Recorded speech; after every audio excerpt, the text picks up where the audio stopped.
اعوذ باللہ من الشیطان الرجیم بسم اللہ الرحمن الرحیم گرلز اپر پرائمری اسکول بٹا گنڈ زون ماور کے 7ویں جماعت کی عزیز طالبات، السلام علیکم ورحمۃ اللہ وبرکاتہ۔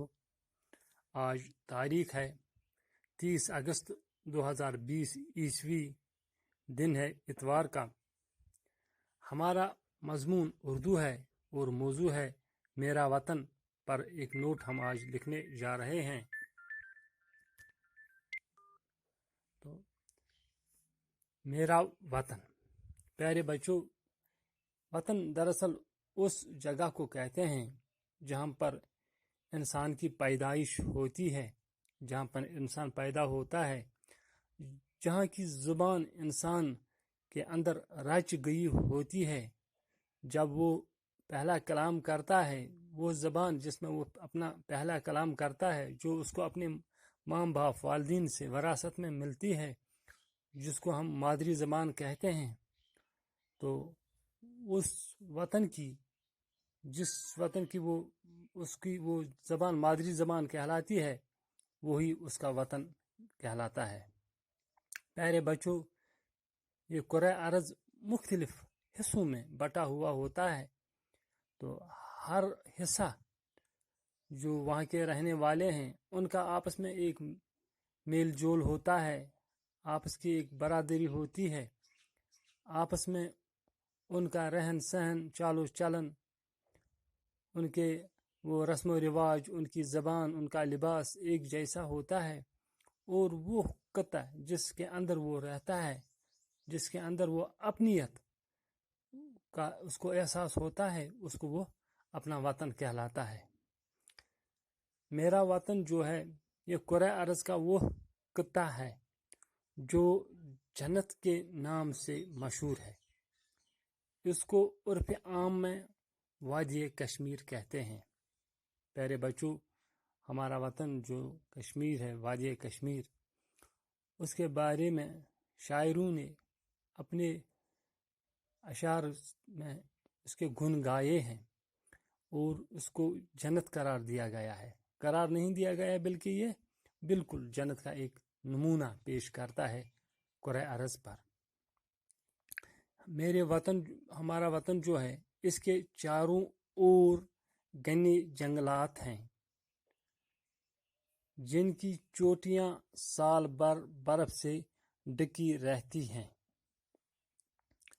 پیارے بچوں، ہمارے چاروں اور جو ہم نظر دوڑاتے ہیں تو آپ کو جنگل ہی جنگل، پہاڑیاں ہی پہاڑیاں، گھنے جنگلات نظر آئیں گے جو سال بھر سرسبز رہتے ہیں، اور ان چوٹیوں پر سال بھر سفید برف کی ایک تہ رہتی ہے، جو آہستہ آہستہ گل کر پانی کی شکل اختیار کرتے ہوئے نیچے ندی نالوں کی صورت میں بہتی رہتی ہے۔ درمیان کا حصہ ہموار ہے، چاروں اور جنگلات ہیں، گھنے جنگلات، اور جو بیچ کا درمیان کا حصہ ہے وہ ہموار ہے، جس میں لہلہاتی کھیتیاں اور باغات ہیں۔ اسی حصے میں لوگ زیادہ تر رہتے ہیں، یہاں پر ان کے گھر ہیں، کھیتیاں ہیں اور باغات پائے جاتے ہیں۔ یہاں کی مادری زبان کشمیری ہے۔ میرا وطن جو ہے، جس کا نام ہی کشمیر ہے، اور یہاں کی زبان بھی کشمیری ہے۔ یہاں کے لوگ زیادہ تر کشمیری زبان بولتے ہیں، لیکن اردو، پنجابی، پہاڑی اور انگریزی بھی بولی جاتی ہے، کیونکہ یہاں پر سکھ لوگ بھی رہتے ہیں، گوجر لوگ بھی رہتے ہیں، باقی زبانوں جاننے والے کے لوگ بھی رہتے ہیں۔ اس لیے عام زبان اگر کشمیری ہے، لیکن اردو، پنجابی، پہاڑی اور انگریزی بھی یہاں پر بولی جاتی ہے۔ یہاں کے لوگ سادہ مگر محنت کش ہیں۔ کشمیر کے لوگ بالکل سادہ ہوتے ہیں، لیکن انتہائی محنت کش ہوتے ہیں۔ اپنی محنت سے انہوں نے دنیا بھر میں اپنا نام کمایا ہے۔ یہاں کی دستکاری دنیا بھر میں مشہور ہے۔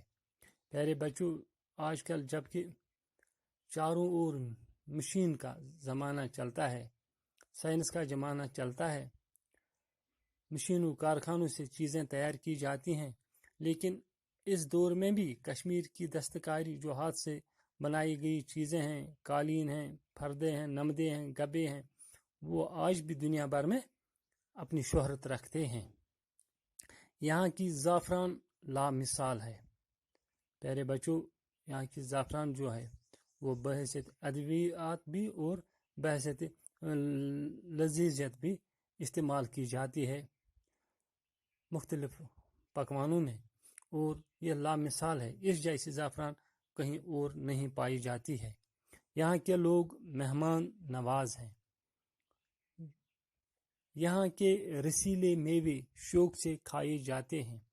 جو ہماری وادی ہے یہ باغوں سے بھری پڑی ہے جو مختلف میوہ جات پیدا کرتے ہیں، اور یہاں کے میوے جو ہیں بہت ہی رسیلے اور میٹھے ہوتے ہیں۔ حالانکہ دنیا بھر کے میوے رنگ وغیرہ میں، سائز میں ہمارے میووں سے زیادہ بڑے بھی ہوتے ہیں اور اچھے بھی ہوتے ہیں، لیکن جو لذیذیت، جو مٹھاس ہمارے ان میووں میں پائی جاتی ہے کہیں اور کے میووں میں نہیں پائی جاتی ہے۔ اسی لیے شاعر نے کیا خوب کہا ہے، اگر فردوس بروئے زمین است، ہمیں استو ہمیں استو ہمیں است۔ پیارے بچوں، یہ جو میرا وطن میں نے یہاں پر آپ کے لیے لکھ کے رکھا ہے، اس کو اپنی کاپی پر قلم بند کر کے رکھنا اور اس کی مشق کرنا۔ انشاءاللہ پھر کل ملاقات ہوگی، تب تک کے لیے اجازت۔ السلام علیکم ورحمۃ اللہ وبرکاتہ۔